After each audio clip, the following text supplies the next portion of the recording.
Okay, hi everybody, welcome. We're gonna get started. My name is Daniel HoSang. I'm a faculty member in ethnicity, race, and migration. I can't just tell you how amazing it is to see on a brutally cold afternoon how great it is and the warmth that we sense in here for this really, really important conversation. I'm going to just do, and I'm going to moderate, I'll introduce our speakers in a moment, but just start by a couple of the, there's a lot of work that went into pulling this off in just a couple of days. So we first want to thank our colleagues in the Yale Education Studies program, and especially the director, Mira Debs, who just worked tirelessly together.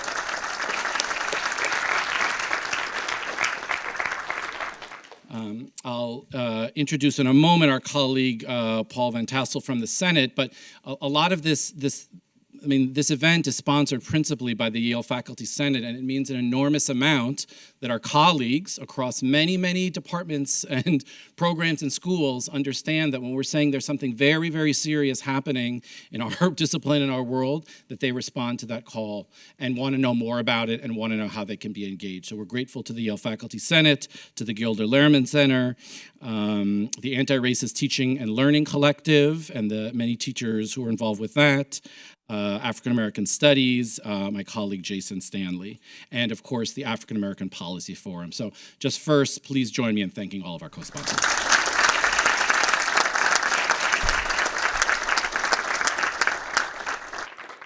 I'll also just say, our aspiration here is to listen to one another, to learn from one another. I imagine anyone that had any shady plans to disrupt this event would find it too cold to be outside.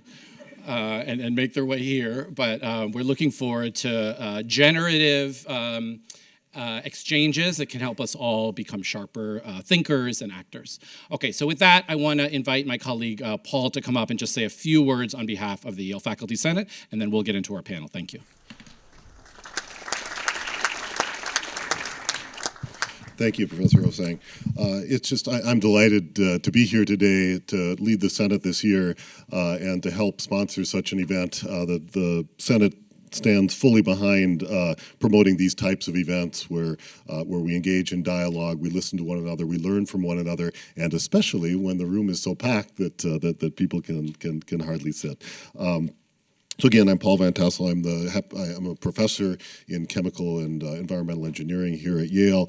This year I happen to be chair of the Faculty Senate. Maybe many of you are students. You might not know we have a Faculty Senate. We do have a Faculty Senate. It's a little bit like your Yale College Council or the Graduate Student Assembly. It's the principal governing structure of faculty here at Yale University, and we're really excited about a lot of our activities, among them sponsoring wonderful events like this. And principle, maybe as the single unifying topic that we address as a Senate, is this concept of academic freedom. I think everybody knows, I know students are here from many different levels, but academic freedom is basically as it sounds, right? It's the freedom as a professor to teach what we feel should be taught, to research what we feel should be researched, and to engage in dialogue freely and in debate freely about what we feel is important. The same principles hold for students too, and other educators. We feel for me, perhaps it's my most cherished aspect of my job is that I have the freedom to do those things. And today's topic strikes really at the heart of academic freedom. The Senate, among its other activities, recently has released a resolution speaking against these so-called educational gag orders. It's a phenomenon that goes beyond just the discussion that we'll have today, but it encompasses the discussion we'll have today, and these have to do with legislations that might act to restrict academic freedoms on various levels. And so again, we're very, very happy to be able to sponsor this important event. And I should point out too that today's teach-in, no matter who is presenting, this would be a very important topic and one certainly worthy of a nice discussion. But in fact, in this case, we have two individuals that have been targeted by such legislation. So my own Yale colleague, Roderick Ferguson, and colleague of sorts, but from Columbia, Kimberlé Crenshaw, who themselves have been targeted and their academic freedom has been put in jeopardy, at least potentially, by these types of legislation. So with that, let me again welcome everybody, and I look forward to a great discussion. Thank you.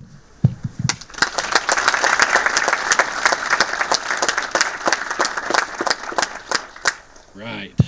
So I'm going to do, and I should also mention our colleague Daisha Brabham, who is a member of the Anti-Racist Teaching and Learning Collective, a brilliant teacher at Windsor High School, was not able to come today. I suspect she's watching on the live stream, so hi Daisha. I'm going to do my best to incorporate some of the comments that Daisha shared with us in advance. I'm going to say something very quick to try to kind of get us on the same page as best I can about what's happened in the last couple of weeks, and then we're going to do a series of kind of rounds to get each of the panelists in conversation with one another. What are they seeing, hearing, noticing? What are the opportunities? Throughout, there'll be a chance for you to share your questions for the panelists, and the brilliant AAPF staff will help to kind of curate them so that we can engage your questions at the end. And then I think at 5:30, we'll all be going upstairs for the reception afterwards and have a chance to talk. Okay.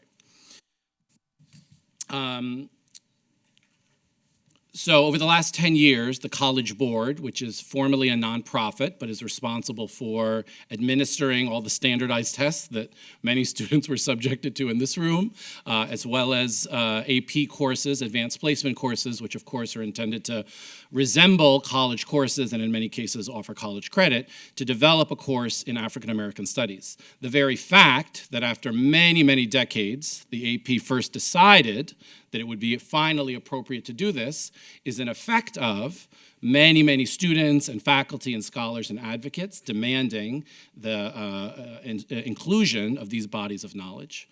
About 2 weeks ago, maybe a little more, the governor of Florida, Ron DeSantis, and the education department announced there had been previous drafts circulated. All AP courses are often done in close collaboration with college faculty who are experts in their field because they're intended to replicate what a college course would be. Announced that the course had no educational value for Florida students, and a day or two later released a graphic trying to identify bodies, both scholars and bodies of knowledge, that it said would not be taught to Florida high school students until the College Board revised that. Among the scholars listed were our colleagues, Professor Crenshaw, Professor Ferguson, Bell Hooks, Angela Davis, bodies of knowledge including queer studies, social movements, abolition, etc. By some coincidence, 3 days later, as the story unfolds, the College Board announced that in its revised curriculum, all of those thinkers and bodies of knowledge and many more had now been moved to an optional section. So they were effectively, when students could study them as essay topics and would, for further discussion, and disavowed that it was in any way related to the earlier round of criticism. And we'll talk about some of the reasons they cited. So here we are now today, the College Board effectively signing off on a kind of hiving off and sanitizing of the curriculum and thinking about what was at stake, who was named in those exclusions, and what the loss is and how that reverberates.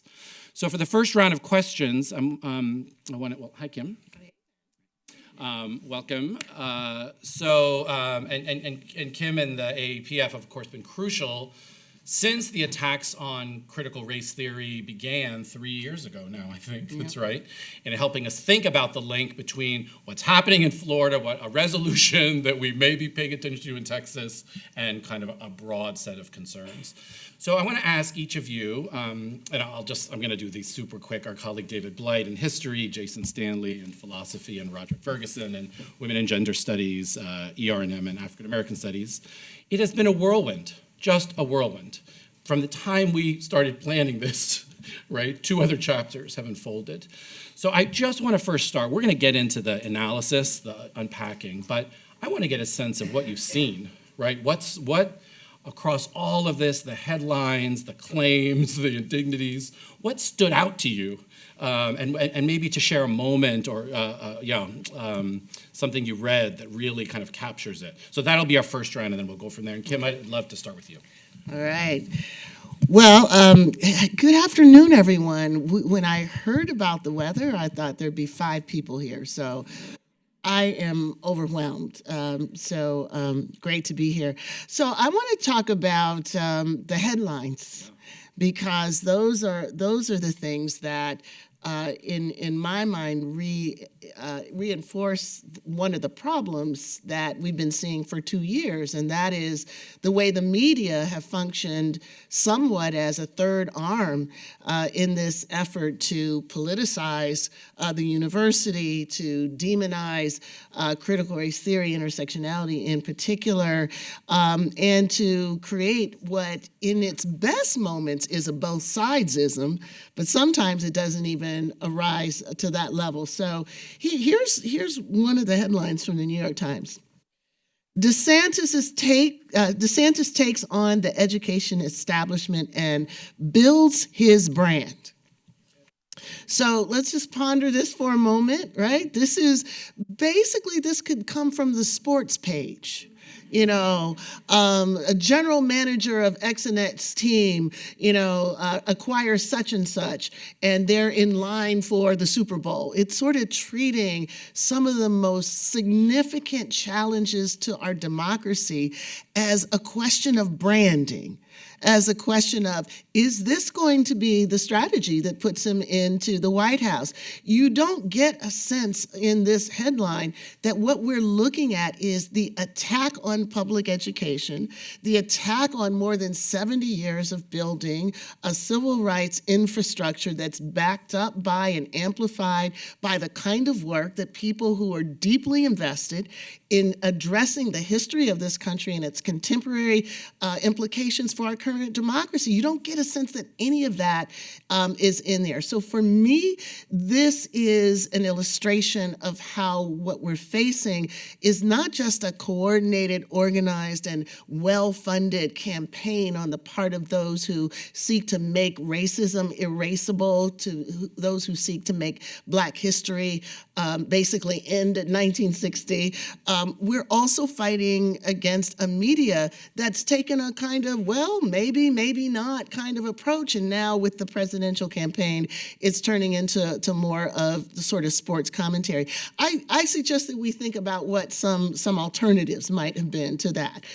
Maybe, the war against academic freedom takes a victory, right? The war is against us, has gotten an important victory under its belt. Or Black Studies is the next venue in the war against academic freedom. That would give you a little bit more of a sense of what is going on. Or maybe College Board and DeSantis align in their blow to academic freedom. Right? Does that get us a little bit closer? Or how about this? DeSantis unveils his racially charged strategy to the White House.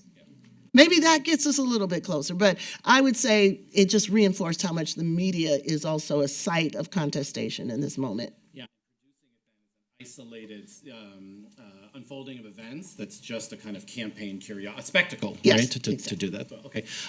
Rod, let's turn to you. I imagine I had just this thought you were, I don't know, getting ready to, I think you could just turn it, yeah.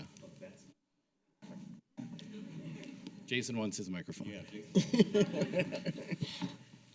Yeah, you might have turned it off and on. Yeah. All right, can you hear me? Yeah. All right, good. Yeah. Yes. So, Rod, you were thrust in the middle of this, I imagine, without much notice. You wrote a brilliant piece in the Chronicle of Higher Education, which everyone should read. What stands out to you?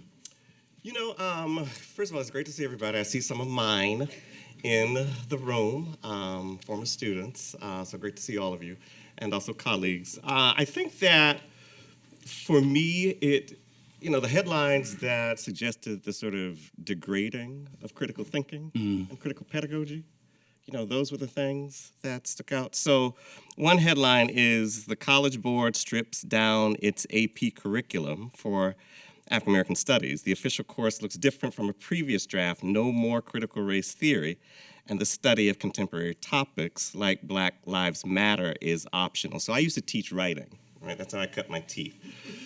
And what's constructed, what's implied in this headline is that critical race theory Black Lives Matter, all of the things that we associated with contemporary struggles are excess. You know, they don't belong, they're not needed, they're unnecessary, and that we can do away with them, right?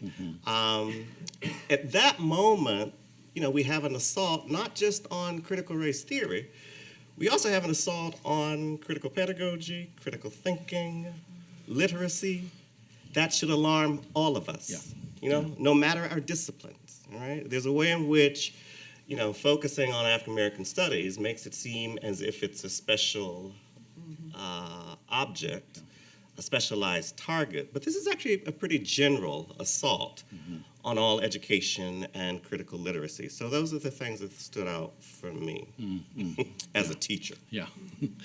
Yeah, and there's such an important move there to kind of reduce a course to simply content, right? To simply mastering a body of content. That's not just a subtle shift in what's incorporated, right? That's announcing what a class is for and what it's not for. Right. And the use it there. All right, Jason, all the way in the end with your own microphone. What did you see? Yes, and I'll just say also, Jason, you've written a lot, obviously, about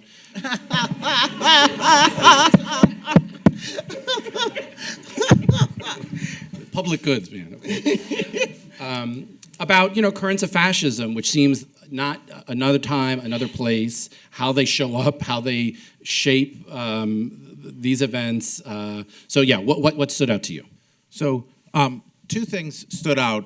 First, my work on fascism is based in the Black intellectual tradition, the way that theorists from Langston Hughes to Angela Davis to Toni Morrison have talked about fascist practices in the United States, like banning books, restricting education. And the person who has taught me most about that is my colleague Rod Ferguson, whose work was declared as having no educational value. So that's deliberate, to declare the sources of education as having no educational value. That's intentional. And the second thing that really struck me, just in terms of the paradoxicality of it all, was that Kimberlé Crenshaw was coming to get the Winslow Medal at my university, the highest medal given by Yale School of Public Health, for concepts such as intersectionality, which were being banned from the curriculum in Florida as having no educational value. So no educational value means, obviously, very high educational value. Yes. Thanks, Jason.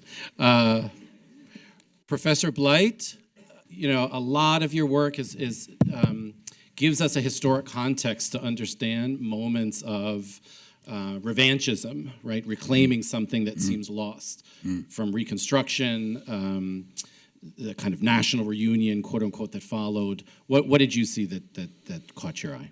First of all, I've never used that fancy word revanchism in print. And It's yours. I need It's to yours. think about that now. Yeah. First of all, amazing turnout. Thank you all. I see a lot of my students, former students, incredible. Teach-ins are alive and well. How about that? Yeah. Let me just describe what I experienced this week, in a little chronology. First of all, I agree the headlines could be one hell of a lot better. But here's what happened. A week ago today, I got an email from David Coleman, the head of the College Board, and two of his assistants asking me to endorse the course. I said, well, fine, but I'd like to read it first. His initial point was that I should just have confidence in the people who are the lead consultants. Now, those are good friends of mine, but you still want to read something before you blurb it. The next day, they sent me the course. Turns out the course I read is the final one that they were about to release on Wednesday, the one with the excised 8 or 10 sections from the last part. I didn't know that. On Monday, I wrote an endorsement, mostly about academic freedom. I just said the usual things about academic freedom. I said, this is what this is about, and I said something like, no state legislature, governor, or board of education has any business messing in, I didn't use the word messing, but in course curriculum for the public schools, period. And then that afternoon, and let's give a little shout out to some people in the journalism world who are actually trying to do their job. My own student, Rose, are you here? I don't know, I can't tell. She used to be editor of the Yale Daily. She's now working for NBC News. She gets me on the phone as a person to be interviewed, not as her senior essay advisor, which I also am. And Rose had the old version that had been pirated out, and you could get it finally through the Wall Street Journal and some other places. I had the final version. I didn't know there was an earlier version. So on the phone, for more than an hour, Rose and I are comparing the two versions, point by point by point. And I thought, oh, this looks all excised. So I, that afternoon, withdrew my endorsement from Mr. Coleman. He respectfully said thank you. I said, until I understand what the hell happened here, no endorsement. Then I spent an hour on the phone with Kim. I think that night, I can't remember now, just musing about what the hell's going on. I don't know. What do you think's going on? What about this? What about that? We gossiped a lot about who actually is consulting on this thing. And then one thing led to another, all kind, you get quoted in one press piece and they all start calling you. Last point about that, I think it's yesterday. I did an interview with a guy from the Washington Post, Nick Anderson, I think his name is. He does higher ed for them. He had gone out and interviewed a whole bunch of people who had worked on this curriculum all through last year. Teachers, professors, etc. Some had just been asked to critique it, others had actually conceived it. To a person, this was information worth having. To a person, they said, we were working on this all last year. We were doing all this long before DeSantis ever said anything. We're not doing this. We didn't make changes. You need to know this. In response to DeSantis, we made the changes for substantive reasons. Now, this is what we can still debate. What substantive reasons? Why only the stuff at the end of the course? Why only the contemporary stuff? And so on and so forth. But it's not like they just heard, it's simply not true that they heard DeSantis' news conference last week and suddenly made the changes. That's just not true. I also am keen to say, and when we come back to other topics here, we're having this debate on Ron DeSantis' terms, and we need to think otherwise. Now, that's not easy because they have millions of dollars behind this campaign against public schools. They have Koch brothers' money behind this campaign. The educational community, academia, teachers especially, teachers don't have big lobbies, and they don't have big propaganda budgets. But we need a social movement somehow tantamount to the right wing's attack on public schools to fight back so that we can begin to have a debate about this, not just on Ron DeSantis' terms. And I hope that's the last time I use his name here. All right. Well, thanks for those initial snapshots. I think they help give us a different, putting together like different pieces of the puzzle that people had access to. I actually want to pick up then on something, Professor Blight, that you just said. I think one of the complexities of this decision to offer what Professor Ferguson described as a certain articulation and version of the course is that it allows the governor and the Board of Education to state that they are not actually explicitly opposed to teaching Black history in Florida classrooms, but that they have an obligation to ensure that the content is, in their words, educationally valuable. So they're actually, they have a kind of disavowal at stake, right? And it's also the case that there have been some prominent scholars through different avenues that have signed off on this version of the course, arguing that's either an incremental opportunity to introduce important material to students, or that the content that was left out was secondary to the curriculum. And this gets to something, David, that you said, that it was theory, as opposed to history. And so it was a kind of non-ideological decision, colorblind decision, to privilege some content over others. So for the next round, I want us to think about how you kind of unpack and make sense of these comments, these disavowals. This has nothing to do with X. What do they bring to mind for you? What are the underlying links between the scholars, and I think this is really important for us to think about, the scholars named and the sets of politics and analytics and prisms that were at stake in their work? Because the official defense is, we had room for 40, we had, there were 60 there, this is a product of compromise. It has no politics attached to it. So I actually want to just bring this back. Let's start with you, David, a little bit to think about the histories of disavowal. What's familiar, perhaps, about this sense that it has nothing to do with the content, with the political commitments, or with race and producing racial knowledge itself? I have to go first this time? More fun to go last. But every time you hear somebody say this is not about politics, it's about politics.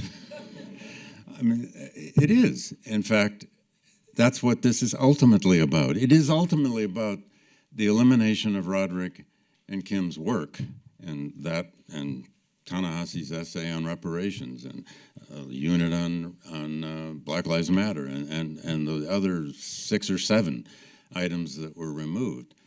But this is a political discussion. This is about power. This is about who gets to control education, and it's way beyond education. It's about who gets to control the next election, who gets to control legislatures. So anytime they're and the idea that the College Board, come on, folks, and there's a lot of good people who work there. I mean, you may not like these AP tests and courses, and God help you, but they work hard on these things. It's also a $1 billion operation. Let's remember that for a nonprofit. But they are making political decisions. It's really that simple. Now, this business of what's a secondary source and a primary source here is a false distinction. I mean, my goodness, your work is a primary source. Good Lord. I mean, in a real sense, it's become there are ways in which what's written about something in a time, in a moment, becomes over time its own kind of primary source. I mean, when Du Bois wrote the last chapter of Black Reconstruction, The Propaganda of History, that was the last chapter of Black Reconstruction. That is now very much a primary source, and I've been teaching it all my life. Okay. Does that mean I have 2 minutes? Oh, cool. So that's just a false distinction. And they made that up in the absence of something else to say. We just cut out secondary sources. No, they didn't. There are secondary sources earlier in the course as well. And by the way, there's a lot that's good in those first 3 quarters of this course. They spend the first 5 weeks of this course on African civilizations, African societies, the origins of the African slave trade, the beginnings of an African diaspora and all of its enormous complexity. How many American kids know anything about that? It's fantastic. And they get 5 weeks on it. That's good. Celebrate that. But they made choices to take out what's contemporary because clearly whoever was making all these choices in the College Board, saw this as where the controversy would be. And I don't know exactly when. Somebody will ferret this out. There's a journalist out there that's going to figure all this out. Maybe even a historian about who did this and when, in 2022. And when did they really decide to take critical race theory out? Maybe, I don't know. It was in originally, and then it's not. Also, last point. Look, what I want to know is how many teachers were asked.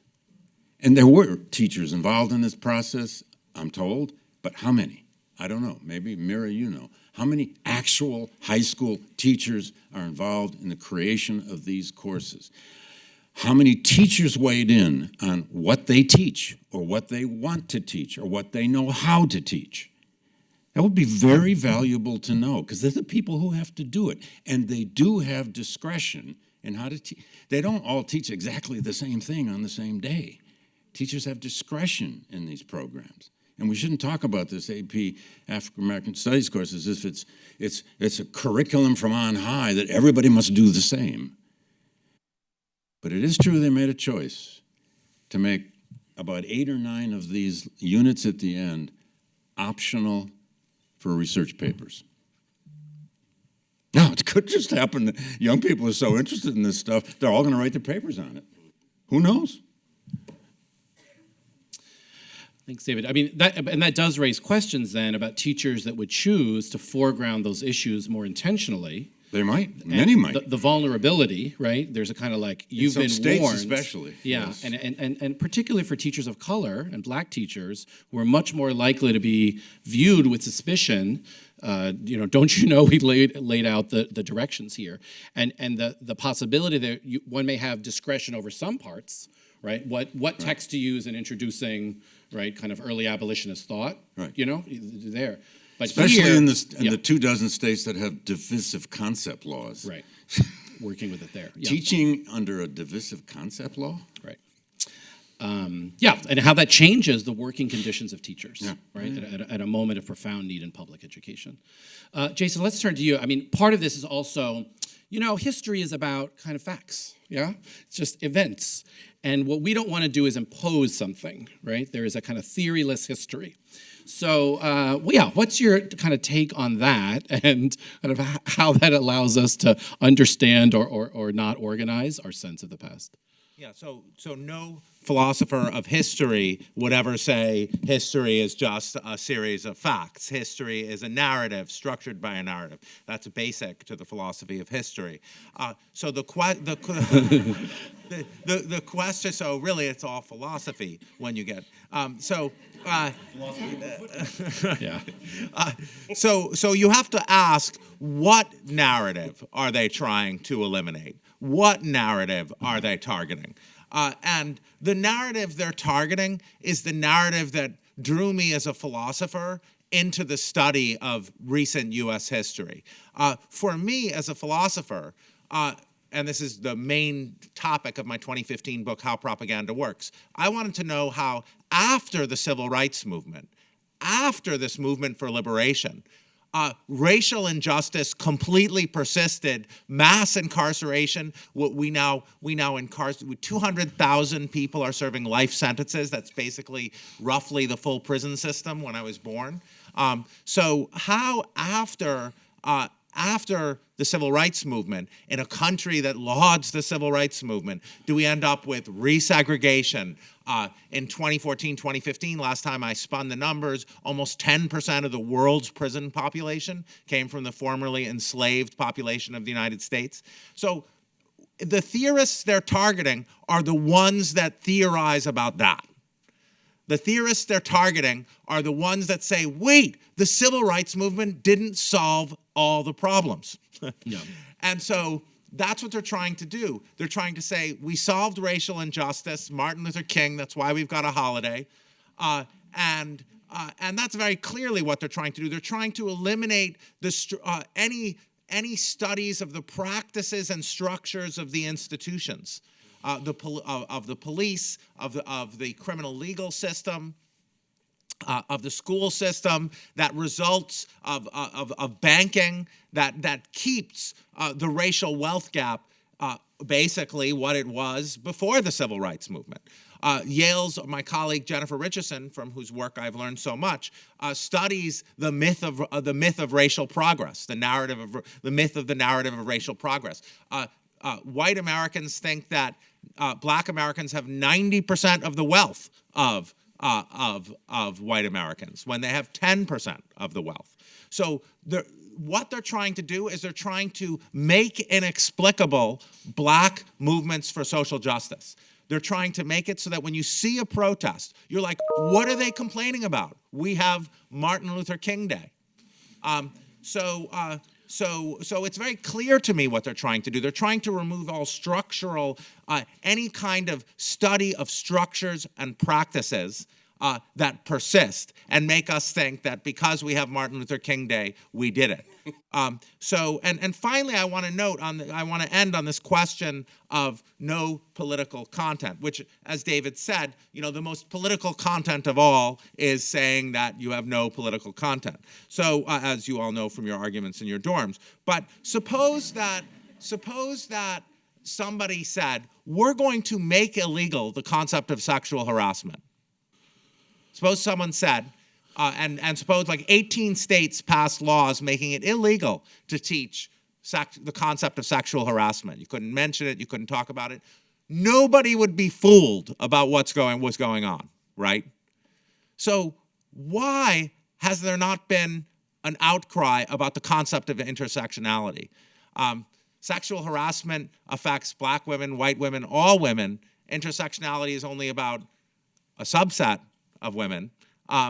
Is it because it's about that subset that there isn't the outrage that there should be? Okay, great. Thanks, Jason. And I think there's just a couple things there. One is saying there's a clear relationship between the content of a history course and how you understand what's natural or not in the world. It orients your expectations, your desires, your hopes. It very much allows you to discern or not discern things. That's partly what's at stake. And the taking away of a particular kind of framework actually denies, right, a whole subset of students.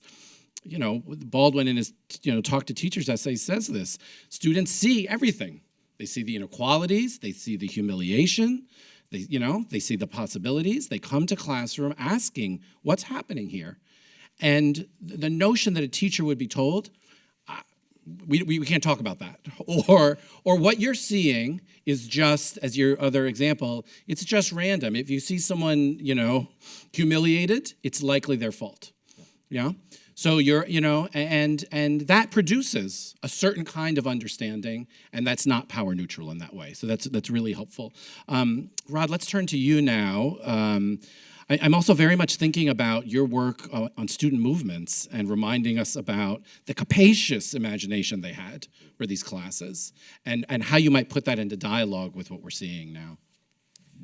Yeah, I mean, if we think about the student protest movements, but also just the general social protest movements at the end of the 60s, the beginning of the 70s, what we saw actually, and contrary to the popular narrative, is that the Black Panthers were in conversation with the gay liberation folks, Marsha P. Johnson, Sylvia Rivera, the members of Street Transvestite Action Revolutionaries, in conversation with Huey P. Newton, mm-hmm. Newton writing the communique about women's and gay liberation, mm-hmm. right? The Didactics House in Philadelphia, learning from and producing their own kind of socialist, lesbian, anti-racist feminism, the Combahee River Collective. So all of these groups were in conversation with each other, being inspired by each other, trying to learn from one another, and also then producing a kind of cartography mm-hmm. of struggle, right?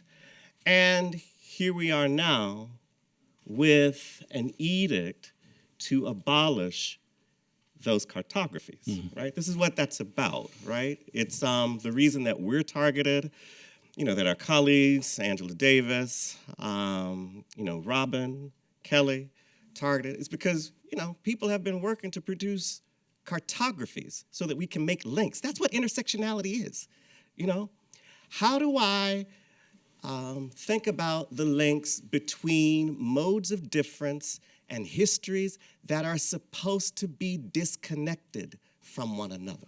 Mm-hmm. That's the threat, all right?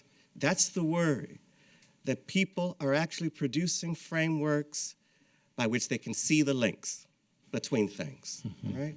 That they're not discrete entities, that there are overlaps, that there are affinities. And if we do that, then there might be the possibility that there could be strange affinities, unlikely alliances, between those groups, That's what strikes terror in the hearts of these folks. Okay? Rod, that's just so important and moving, because I think it also pushes us past, so we can say there's an edict, I think is a helpful term here, right? Because they're disavowing edict. But the elimination of a queer presence in the curriculum, of a feminist, intersectional, one could read as, well, that's a kind of, it's simply bias, and they need to be more open to it. But you're saying it's not just that. It's not just, because one could even imagine an incorporation of a presence that's not doing that work there. So there's something much more at stake in the kind of purging of those bodies of knowledge. It never happened, and it's not something you have available to think with. Okay, Kim, let's turn to you now to think also about this question of history. Actually, I just want to intersperse a comment from Daisha. So Daisha Brabham, who is supposed to be on the panel, is a Windsor High School teacher. She teaches a Black and Latino Studies course in Connecticut. And she wrote in preparation after she realized she wasn't able to come, one immediate effect in the classroom of these policies is to further distort students' reality of the past and present. One of the rationales put forward by the College Board is that by taking away the more theoretical aspects of the curriculum, but that same rationale is not being applied to the ideas of James Madison and Alexander Hamilton, who are also producing theories on government. The product of this is to imply further that Black people are not contributors or capable of theory or thought. One of my students recently wrote a paper comparing Crenshaw's ideas on intersectionality to another 20th century thinker. These exercises are essential if you're going to teach about James Madison's ideas on democracy, then it's equally essential to consider Angela Davis's ideas on abolition democracy.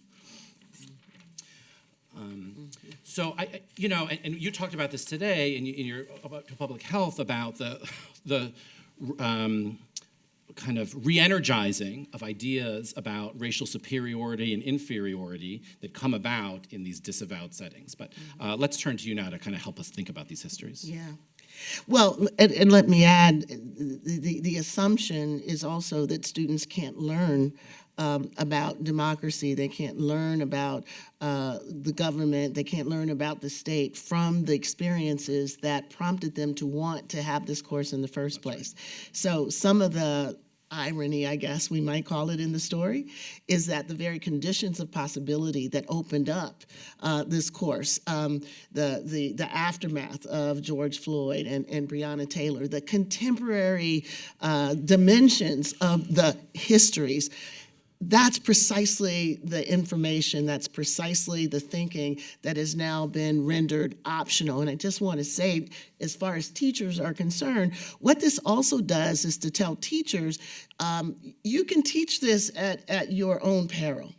It deprives them of the ability to say, no, this is part of the AP curriculum. So it's effectively saying to teachers who have now been subjected to, in many of these states that have memory laws, surveillance in the classroom, fines, the possibility of being sued, losing their jobs, and then beyond that, losing their license. It's not just losing their jobs, but losing their license. So what this has done is deprived them of some institutional capacity to say, what I am doing is authorized, what I am doing is legitimate, what I am doing is important to the educational project. So I want to say that part of the conversation about when did it happen, whether the teachers were consulted. There is an interesting problem in whether they've been consulted, because right now the course has not been fully taught.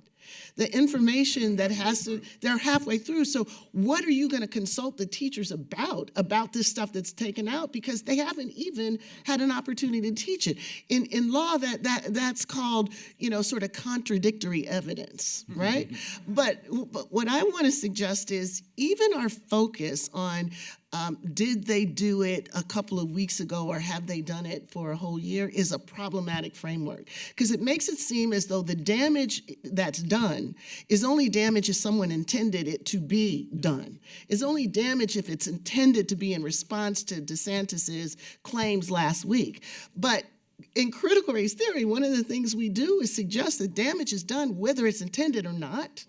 Damage is done whether it happened last week or last year. Damage is done, right? Because effectively, what this has created is a course that basically gives the students letters from ancient history, but doesn't give them the grammar to put it together into meaning in the here and now. So what does it mean to say, yeah, we had a lot of history in it, but we decided not to say anything or not to make the movement for Black lives a legitimate topic that is required in the course? What does it mean to say, okay, we might have talked a little bit about World War II, and maybe we talked about the Federal Housing Act depriving Black GIs of the same kind of access to housing in suburbs. Maybe it meant that they didn't get the same opportunity as white people did, but what we're not talking about is that deprivation of that opportunity in the 40s and the 50s has now ballooned into billions of dollars of wealth that white GIs were able to get and pass on to their kids, that white GIs were able to pass on that Black GIs weren't. Our students in this course won't be able to really talk about that, because that has to do with contemporary inequalities. And the whole point of this attack is to say we can talk about history as much as we want, but where we're drawing the line is in saying that that has anything to do with the here and now. Because if it has something to do with the here and now, it implicates what people need to be doing in the here and now to really make good on the promises of equity and inclusion. And that's precisely what divisive concepts are basically against. So I just want to say that part of this debate that they're having is kind of affirming the very ideas that they don't want in it in the first place, right? They're affirming the idea that it only counts if we did it because DeSantis told us to, not it counts because we are depriving a new generation of the education they need to understand the lives that they've been born into.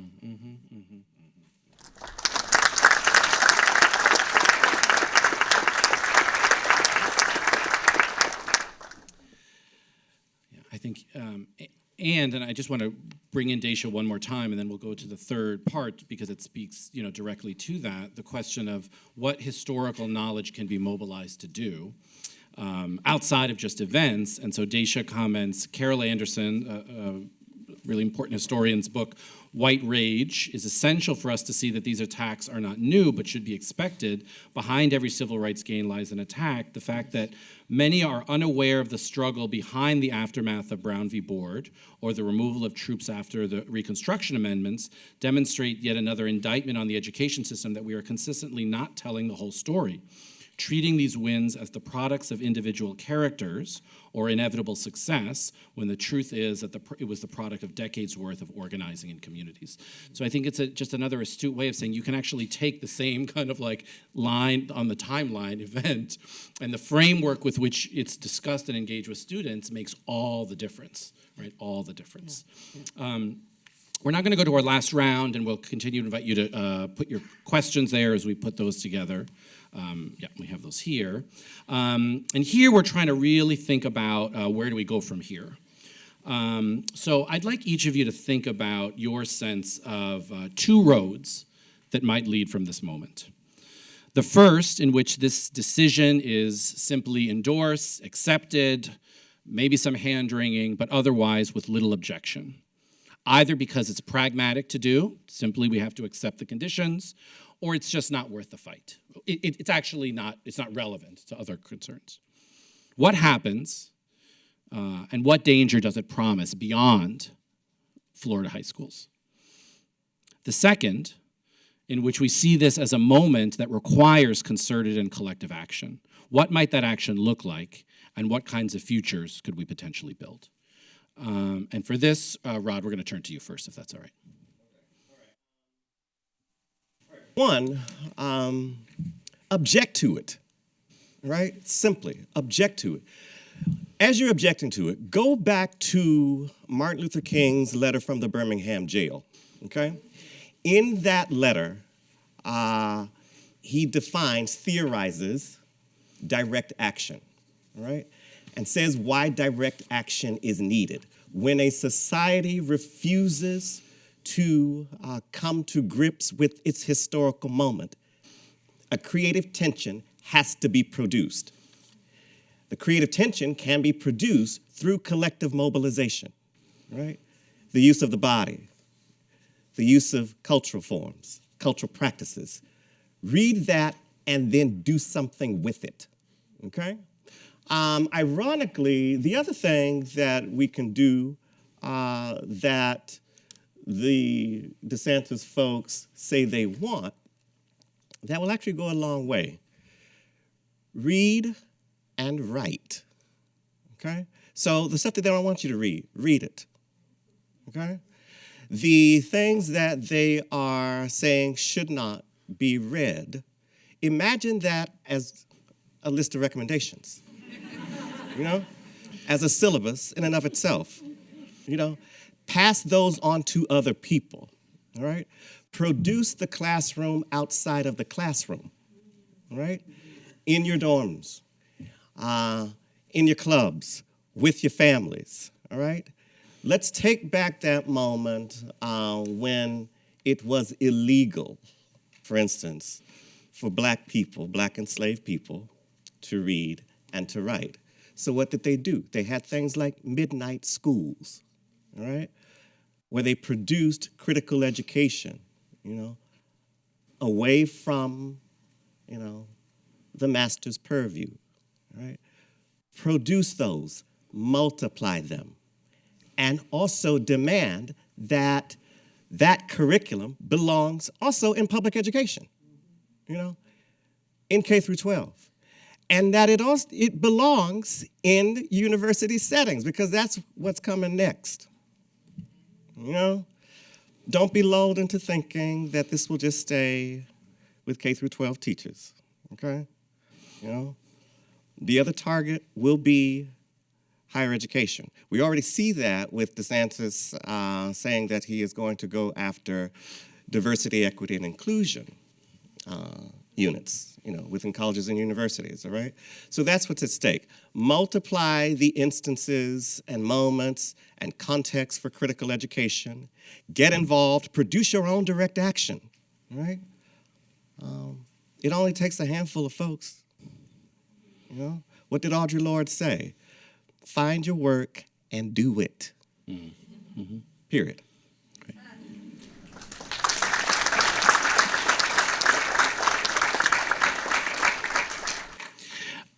Thanks, Roderick. Before we go to Jason, I just want to underscore, right, of course, the notion that there might be some robust version of African-American studies, ethnic studies at Yale, at another place, even as the rest of the, you know, that is no ethnic studies, that is no, right? It's completely antithetical. And even for, in higher ed, you know, graduate students pursuing teaching and research jobs, you know, teachers wanting to go into the field, all of this will affect you. People who are working on abolition, right? All of these topics have now been subject to censure. I never thought in 15 years I would work with a graduate student in these fields and advise them before they give their ethnic studies job talk, they might have to tone down the politics and the transformation. The whole purpose, was that this was the field that these things could be, where the knowledge could be produced. Right. So the fact that they're now saying that the discipline is coming here, no one is exempt from that. Jason, let's turn to you now in that sense. Two roads. What happens if we don't act, and what are the possibilities if we do? Yeah, I hate to be Debbie Downer, but that's kind of my work. What happens if we if we don't take the kind of route Rod suggested? I think, Danny, you phrased it a little too optimistically. Like you were like, oh, well, you know, if it's just ethnic studies being free at Yale, but it's not free elsewhere in public universities, then, you know, it still will affect us indirectly. No, it'll come for Yale too. It'll like that's one thing. If you look internationally, you might think, oh, they'll just stop at the public universities, and it's already well beyond K through 12. Texas Lieutenant Governor said he's going to fire all the University of Texas at Austin faculty who teach critical race theory. I taught Tim Snyder and I taught Angela Davis on Tuesday in our class. So that would be illegal. We'd be fireable. And for the University of Texas at Austin, which is supposed to be a great university. So it's already coming for public schools, public universities. And you might think, okay, but we're at private universities. We're safe. Viktor Orbán already figured out how to deal with that problem. He got Central European University using various legalities to close up shop. The best university in Hungary, a private university, he got them to close up shop and move to Vienna. And they're imitating DeSantis. They're imitating Orbán, because Orbán was the speaker at the keynote at the National Conservatives Conference. And he was very skilled at taking over the courts and targeting private concerns. He forced the whole free press to sell itself to his friends by suddenly everybody faced enormous tax bills. And if you listen to J.D. Vance, whose talk at the National Conservatives Conference was, our enemy is the professors, I believe it was called. The idea was that they're theorizing very explicitly how to go after the private universities. They'll go after our endowments. They'll go after, well, I'm in favor of that, but they'll go after. Yeah, they'll go after federal funding. They'll go after. There's a number of ways they can play with tax codes. There's a number of ways they can imitate what's happened in Eastern Europe here with privates as well. So they're gonna come after everybody, and this is a corporation too. And so just like the College Board, they care about profits here too. So don't be fooled. So the goal is, as Professor Crenshaw said, that you look at present events and be baffled. So that's their end goal. And what they're doing, if you look at what we let happen in the United States, there's a book called Laboratories of Autocracy about states like Wisconsin, North Carolina, where basically the United States was like, okay, let's have a little Hungary inside the United States, where the state, if the Democratic governor wins, the state gerrymandered in state legislature will vote to strip the governor of his powers. Every time they have a Democratic governor in Wisconsin and North Carolina, that's what they do. And at first, everyone was outraged, and everyone was like, okay, that's just Wisconsin and North Carolina. We can't let this happen, because once you let it happen, everyone's like, well, it's just like that state. It's just another state. So we've done it already with state houses. We've done it with gerrymandering. We've done it with our congressional, our Congress people. In North Carolina, gerrymandered maps. They're trying to 50-50 vote Democrat, Republican, but 75% of their Congress people are Republicans. So we can't let it happen with education. Mm-hmm. Great, thank you, Jason.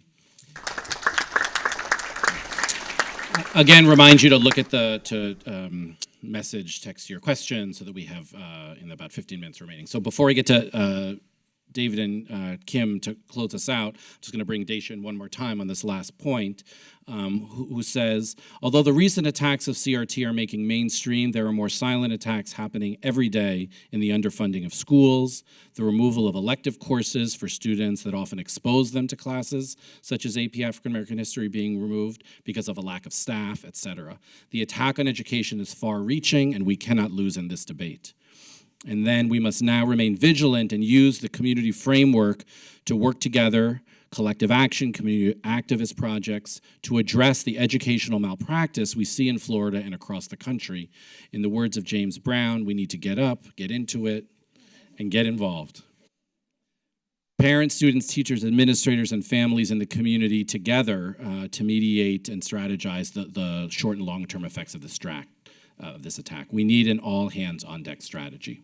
Right. And I just want to say, it's again to the point of like teachers who are experiencing this most acutely and profoundly understand the landscape and see it in as a matter of academic freedom for sure, but also deeply tied to many other transformations that they and their students experience. David, we're going to turn to you and then finish with Kim. Two roads, which way? Well, your first road is not an option. I think we're all saying that. And Daisha, if you're watching, thanks for setting me up, because I want to talk about public schools. A lot of us met Daisha last fall at our conference here that the Gilder Lehrman Center did about teaching slavery and race. And we We celebrated teachers, to say the least. I'll come back to the public schools. You know, and I want to endorse the David Pepper book that you mentioned about state legislatures. That's an extremely important book to read if you want to understand what's really happened to American politics. The action is in the states, folks. It's not as sexy. Run for state legislature. Isn't that exciting? You want an interview with the state legislature? No, you don't. You want an interview with an iBank. Sorry. Anyway, but we need you in the state legislature. And all right, enough of that. But that book by David Pepper is brilliant. First of all, I went back, I'll do this real quickly. One thing we need to know here is that African American studies is a deep, old tradition. It's 55 to 60 years old as a curriculum phenomenon. This is a little bit memory lane, and it makes me old, which I am. But I first taught an AFAM intro course in 1988 at Harvard, where I spent 2 years. We were just inventing a new version. And that summer of 1988, I was privileged to be part of an NEH, like 3-week workshop on how to create introductory courses in African American studies. It was amazing, and I just dug out a whole bunch of my old files. It was fun. We had experts, most of them now dead. We had James Gibbs, the anthropologist. We had Al Raboteau, the great historian of black religion. We had all kinds of people come. We had Julius Wilson come and spend a whole day talking about urban sociology. And we had Hazel Carby come and talk about literature and women. It was phenomenal. And what we learned is this whole field began really in anthropology. It began in the great debates over Herskovits and E. Franklin Frazier. And what's African about African-American culture, which is a never-ending debate. It's fascinating stuff. We ended with a whole long unit on black literature, and in the middle, an incredible unit. We spent days on this, on the historiography of slavery, which circa late 80s was still booming in a certain way. It's still booming. And we created courses. You'd be amazed at the readings on these courses. The tradition is so deep. And sometimes you just need to tell people that. This isn't brand new, just because the AP is creating a course on it, for God's sake. And then I moved to Amherst College, where we had Black Studies 11, which was our introduction to Black Studies. We team taught it. It was one of the most fun experiences I've ever had teaching, with like 3 colleagues at once. We had to have a historian, a philosopher, and a literary critic all weighing in on this. And my goodness, it was rich. Sometimes we'd have students in the class, and they'd have to read this and read, and it was intensive reading. And they'd say, "Can we just talk about what it's like to be black at Amherst?" No, we'd say, "Do the reading. We can talk about that later if you want." But you all know that situation. Here's the syllabus, but here's my life. And we found out we had to put a little more time in on that sometimes. Anyway, I'll spare you any more of this memory lane, but this is a deep, old tradition, and it's gone through all kinds of permutations and changes. Last point. Good, I got a minute. Roderick is absolutely right. Organize politically. This is a political question of power.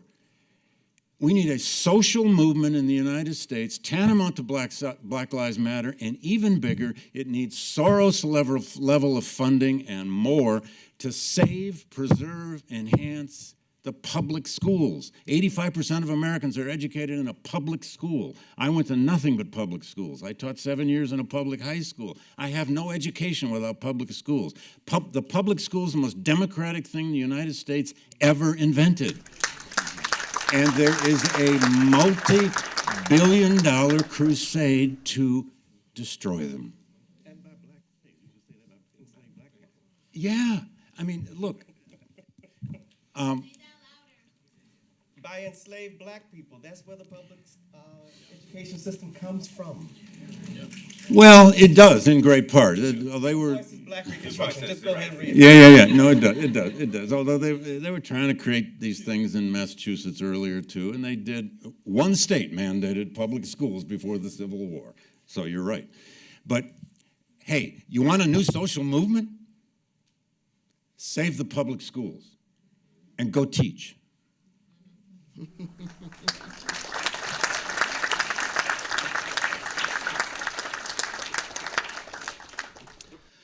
All right, Kim. We're going to get some, questions here, but yeah, we're at this moment. We've heard what's at stake, and we've heard generally and broadly, where we need to go. But I'm hoping you can also help us kind of deepen that a little bit and talk about both, and certainly related to the AAPF's work. What are the campaigns? What are the possibilities, the alliances that help to build that? Yeah. So I want to start where David left off and raise a question. This campaign that we've been that we've been witnessing over the last couple of years, it hasn't been mysterious about what its objectives were. Right. They've said straight up they're hoping to sow dissatisfaction with public education in order to dismantle it. And they're starting with the frameworks that they know people are most ambivalent about and the people that people feel less concerned with, right? So where has everybody been for the last 2 years with this divisive concepts idea? Where has everybody been with the attack on critical race theory? Where has everybody been in this notion that education is meant to make people feel good? This is like MAGA education. To make America great again, you've got to believe that it used to be great for everybody. And the only way you can sustain that is to erase the parts of the history that were not great. Where has everybody been while this is going on? It's not about what happened last week. It's about what has been generated for the last 2 years at minimum. So what it makes me question is whether we are moving to another moment, which I call race McCarthyism, where there's a set of ideas that people say are toxic, radioactive. Anyone that has anything to do with them, anyone who cites anyone that has anything to do with them, anyone who reads those ideas, they are dangerous people. And the rest of us will sometimes just disavow those ideas and those people. So think about what the conversation has been for the last 2 years when it's come up. Is critical race theory being taught? Most people are like, oh, no. We're not teaching critical race theory. Now, you actually look at what they're actually saying and doing. They're exactly. It's a matter of what it's called, right? But here's the thing: you cannot outrun what it is, because what they're after is not the name, but the set of ideas. So if you're teaching those ideas, if you're talking about structural racism, you're not going to be saved by saying, but it's not critical race theory. If you're saying that current inequality is in part the product of the past that is neutrally institutionalized everywhere, you're not going to be saved by it. Once they get done with people who are clearly critical race theorists, our history tells us they come after the next group. All history tells us they come after the next group. American history, European history, you can broaden it to other histories as well. So we know this, but we're not acting as though we know this. And I want to ask the question, why? Is it because it's about difficult conversations that everybody has a hard time with? So there's a little bit of, you know what, that kind of race stuff can get kind of hard. Maybe we shouldn't be talking about it. Maybe there really is a there that I don't have to worry about because it's just about that. Whatever people thought up until last week, they should not be thinking it anymore, because it's abundantly clear that this isn't about whether you call it critical race theory, intersectionality. It's about education that allows people to understand the historical groundwork upon which this contemporary society and all of its inequalities are based. And if we cannot name that, if we cannot talk about it, if we cannot frame it, whether it's through theory or narrative, we are unable to change it. And that is exactly the point. So now that we know that, Now that it's clear what they're going after, and let's be clear, DeSantis also said he's going after diversity, equity, and inclusion on campuses. He's going after courses. He's going after professors who he doesn't want to testify, use their knowledge to testify in law cases around civil rights. So this is a total takeover of the knowledge-producing industry. So what are we going to do about it, right? Now, I will say that one of the things that has been surprising to me is how little colleges, presidents, administrators have thought that they needed to say anything about this. Like, where are the presidents? Where are the people to say it's time to do something and defend our institution and the project that we have been about? Now, what I know, what I've heard, what I've seen is that there's a reluctance to get involved, a reluctance to be seen as political. But it's kind of like, you know, when someone's coming to burn down your house, for you to say, I'm not going to throw some water on it because that would be political, that's just suicide. When people are coming after the very mission of your institution, for you not to defend it is to basically give them the keys to the house. And that's effectively what I think is happening. So where does this go if we don't intervene? I think we know where it goes. You know, history tells us where it goes. The only thing is we probably believe that we are immune because we are the United States of America, and that stuff doesn't happen here. My only response to that is that just shows you don't know our history, because that stuff has happened here. It was called redemption. This is real. So part of what the African American Policy Forum has done is we've tried to take a page out of history. We've tried to create something that we call the Freedom Writers and Freedom Readers Book Tour. Our analogy was that freedom riders, these are the folks in the 60s who put their bodies on the line to fight against segregation. And their understanding of what they were doing was, you know, power doesn't get to tell us where to sit, where to eat, where to study, where to pray. Just like power didn't tell freedom riders where to go, where to be, how to vote. Today, they don't get to tell us what to read, what to write, what to learn, what to teach.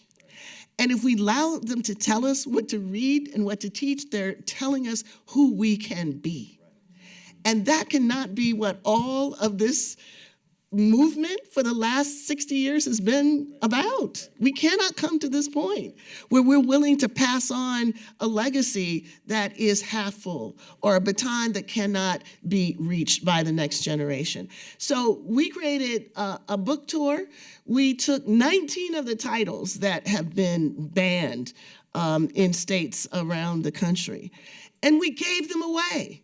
We said, if they don't want you to read it, you should take it as a reading list, and better yet, we're going to be your Amazon. We're going to bring it to you, which is exactly what we've been doing. And we have found that when we are talking directly to people, we're not trying to mediate through the media saying, well, actually, you know, critical race theory is the legal infrastructure behind structural racism. When we're not trying to talk to them, but we're actually talking to people and saying the reason why your neighborhood is undersourced and underfunded is because of your zip code, it's because of the zoning, it's because of the tax base, it's because of the Federal Housing Act. We are making it clear and plain that what people wake up to every day is not based on what they've done or their choices. It's based on what our society has put into play and how it's structured for the future. When you tell people that directly, they understand it, they support it, and they get mad that people are trying to take it away from them. So what we're all about is, like I am all about, go teach. I am about taking this information to families. I am about political activation, but not just in the small d way, not even the big D way, but in the way that says, if we do not fight for our democracy right now, we will not have it to fight for in the future. And that is what I think is at stake. It might look like it's just about a little thing right now. It might look like it's just about AP. It might look like it's about intersectionality, critical race theory, queer theory. But trust, if they are successful in the red states and in some sections of the blue states in making this the law, it will be the future that we will inherit. And I frankly don't think that that's what we want.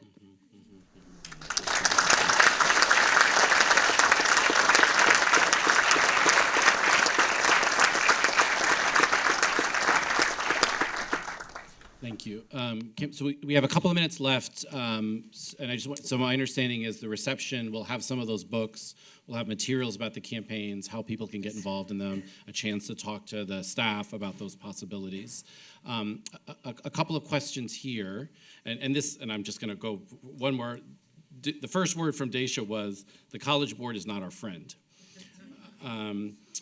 And the defense of them, or the surprise that their speedy flip-flop demonstrates a more significant issue at hand as to what these attacks were meant to cause. She actually says, and I think this is really helpful, they were meant to cause us to be reactionary. Mm-hmm. By which I think it also means, right, to think about who among us we should be suspicious of, despise, et cetera, right? Whatever, an anti-solidarity. There's a couple of questions that are actually focused on the very project of AP classes, which before this we know are a part of a system of sorting, deeply inequitable in terms of who has access to them, reproducing racial hierarchies. So how I want to just invite you to all say a little bit, maybe just to start with Rod. On the one hand, we don't want to say this is insignificant because it's simply a kind of elite box of courses. But on the other hand, as you said, the only way to learn this is not simply through an AP class. So how do you think about that? And the kind of the relationship between the class and these broader, the broader histories and genealogies of Black studies. Yeah, I mean, I think that, we're at a moment where this is not just about the AP course, right? This is about the integrity of education, at this historical juncture, right? I mean, I will say that, I didn't answer the emails from the College Board last year, and all the time that they were sending me those emails, because it's the College Board. Yeah. Yeah. I want the SAT to go away. Yeah.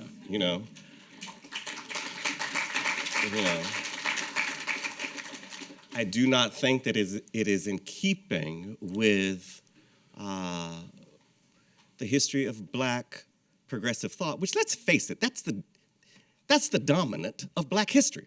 I mean, Black intellectual history is Black progressives. You can talk about like the conservatives and whatever, but what are you going to do with the rest of those weeks?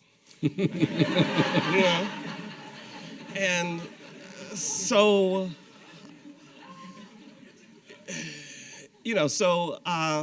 I do not think that what we need to have is a more elite and now watered down experience with Black studies. Mm-hmm. That is not in keeping with Black studies. C.L.R. James said that Black studies is the critique of Western civilization. Mm-hmm. Okay? He didn't say it was the purview of those who with high GPAs. He didn't say that. All right? So this is a radically democratic project, and we need to preserve that and insist upon that. Okay? Great, thank you. Maybe just a question for David, which is also about the possibilities and imperatives to also transform the way U.S. history is taught, and as an ongoing site of struggle. Well, first of all, U.S. history has transformed in enormous ways in the last decades. It simply has. Let's not kid ourselves. Now, does that always trickle down to the high schools? Of course not. I've been teaching summer institutes for secondary teachers for, 27 years or something. I've taught thousands of, they're usually well-motivated high school teachers in the summer. They're hungry, they're eager.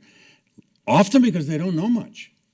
They want to take a seminar on slavery because they didn't learn much about it. But that doesn't mean they're not ready to learn and ready to be taught by some of the best historians. So let's not kid ourselves. In fact, I wrote this piece called Trust the Teachers, I guess in the Atlantic or someplace. And I said, look, you want to blame somebody for all this going on about black history and race all over curriculums?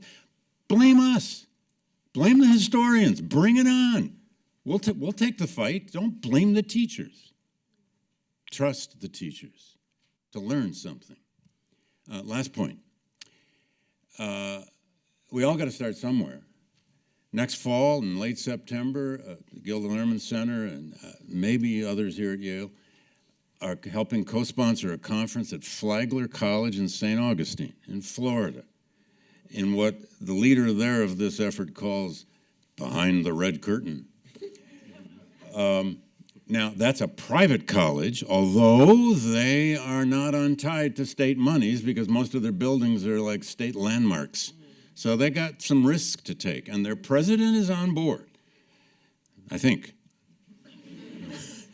But we're working with some cool faculty there who want to do it like a 2.5-day knockdown, drag-out conference about how is history taught? How is black history taught? How should it be taught? We're going to bring in Kim. Kim doesn't know she's coming yet. We're going to bring in Kim Crenshaw and a whole bunch of other people. We'll have keynotes, but teachers, Florida teachers with the guts to show up. And that's a question. We had some Florida teachers here at our conference last fall who were frankly afraid to come. They can't even, they're afraid to use their emails. Even in state universities. I have 3 former PhD students who teach in state universities in Florida. I emailed them and said, what are you all doing? Aren't you going to surround the Capitol and raise hell? And they said, I'll answer you on my Gmail. So this is kind of the way they live every day. But let's not kid ourselves. But what happens in the academy, the history we change all the time and rewrite and argue like hell with each other. And sometimes it gets into good textbooks. Usually it gets into good textbooks. Usually it gets out sometimes in synthetic works of narrative, we hope, and it gets out in biographies. But the task is to convert these explosions of knowledge we have had in the academy for 2-3 generations to the public schools, to the public who wants to read. That's still our task. I don't have any perfect formulas for doing that, but at least when you get tenure, get the hell out of your own campus and talk to real people, because they actually do want to learn something. And even before you get tenure. Thank you, David. But come to St. Augustine in late September. We're going to raise hell behind the red curtain. We're going to do 2 more quick questions. I have a short question for Jason, and then we're going to turn it to Kim to leave up. I should also say, obviously, where we are in New Haven, there's a public school system with dynamic teachers, incredible students, that's been consistently denied the resources it needs. Yes, and a very powerful and growing movement among teachers, parents, and students to insist that, the same things that are being said there that exist in our own state, which has among the deepest racial inequalities and economic disparities. So I hope everyone is also on the lookout for that work, because there's concrete opportunities. And we know in this institution at Yale have consciousness that many of those disparities are linked to the resources we have because of the taxes that we don't pay into it. So there's a version of that, right, that we have to account for here as well. I want to just, a quick question to Jason and some final words from Kim. History is one side of these contestations, but there's many other disciplines. Sometimes people think, let's say a discipline like classics. Well, by its nature, right, all the classics folks, you're excused, this doesn't involve you, right? But in fact, that's the very site where certain authoritative forms of racialized knowledge are constituted. So can you just say a little bit more about those, and then we'll turn to Kim for the last word. We're seeing that DeSantis is going hard on this. He's saying we're going to do classical education. We're going to have restrict it. We're going to make sure everyone reads just the classics. And now, this is something I learned from my friend Charles Mills, who said, you know who's channeling Plato now? It's the Black intellectual tradition. Who's doing philosophy of education? In my philosophy of education class, I begin with Plato and I end with bell hooks. Because in the 20th century, who is talking about education in a political system? It is the people denied that education. Those are where the conversations are happening. So if you're going to teach classical education in the 20th century, that's really going to end. Those questions, those set of questions, when Plato in the Republic says, when he's asked, what's the first question of justice in the city? What's the first issue? He says, how you educate people. And who in the United States writes about education? Who are the great education theorists? Well, it starts with an argument. I mean, it goes, Anna Julia Cooper, Du Bois, all the way to bell hooks, and beyond. That's a conversation. Those classical questions, those are the Black intellectual tradition. So don't let them take the classical tradition from you. Mm-hmm. Great, thank you. Yeah. All right, this has been amazing, Kim. Right, it's really, really, and obviously more to come. There is a question here, but I don't, that points out DeSantis is a Yale graduate. I think David Coleman. Yeah. Is that a defense? No. It's more of a like, But what's going on here? But I think there's a way that the question, a cynicism can take over us, right? We think like we're simply, like nothing can be done other than to just, we're so deeply entrenched in the kind of belly of it. What's a role? And part of what the question made me think about was the legacy of critical race theory, which actually emerges from similar institutions, but actually challenges, contests, and says what you're doing is not, it's not just we want more from it, we have a far, far more expansive sense of what education is for than the parochial, mediocre education you're providing us. So could you just, as we help us think maybe about from these sites, right? What those lessons might teach us about the connections we can make. Is there a CRT lesson in here for us? Okay, Danny. So you have me trying to tell a story in 2 minutes, right? So here's where I'll start and hopefully finish with just a note on Tyree Nichols. One way in which I think those of us who are concerned about the trajectory of the attack on education and those who are doing it, one thing that we agree on is that education has been and continues to be the key to transforming this society. The only difference is a normative difference. We believe in the transformation and they don't, right? But we converge on the absolute critical dimension of having access to education and the production of new knowledge, right? So I will say then about public education, I know you guys have your debate about it, but public education was the product of freed people during Reconstruction, right?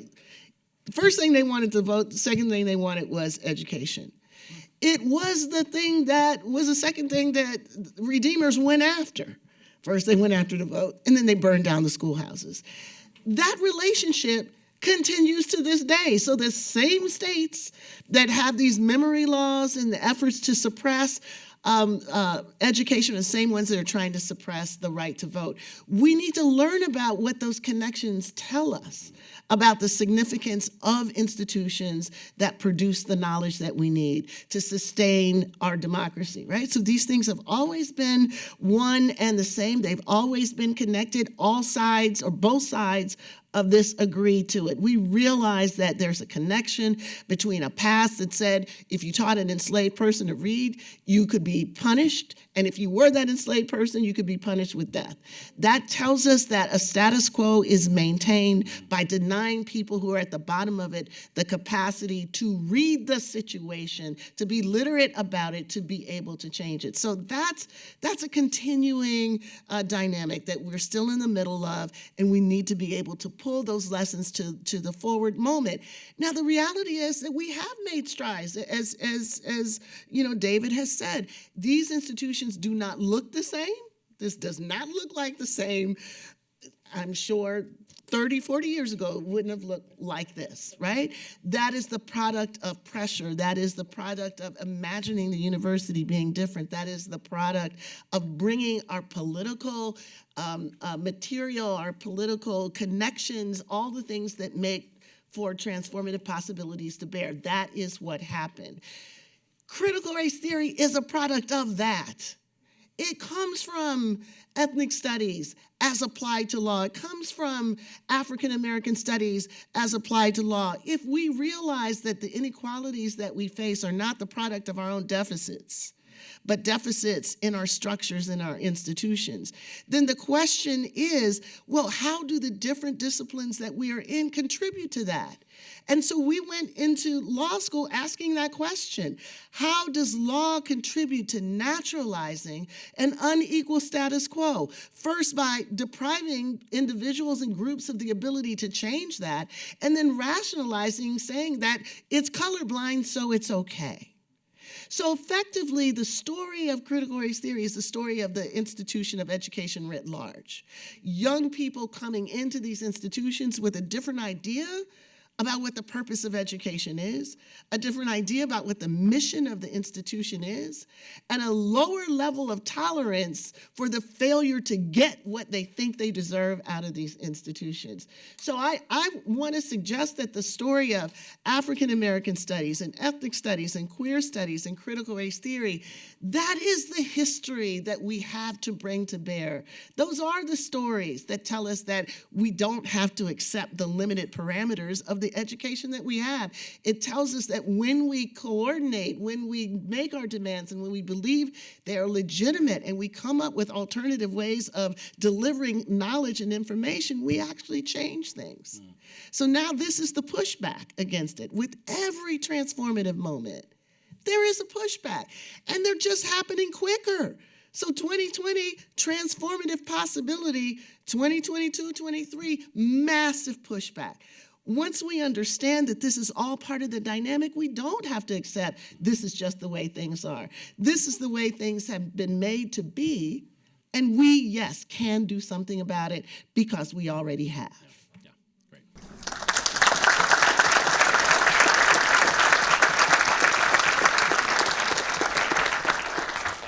I'm so grateful for this discussion. We should announce there's another webinar, web event next Wednesday where many of the same themes. Yes, And people going to be a road show. Yeah, but to invite you to that, to remember APF is at the center of driving these campaigns, the Anti-Racist Teaching and Learning Collective in Connecticut, Students for Educational Justice, a beautiful bookstore in New Haven close to our campus, Possible Futures. There are resources here, yeah? Nothing has to be done whole cloth. Everybody, please join me in thanking our amazing panelists.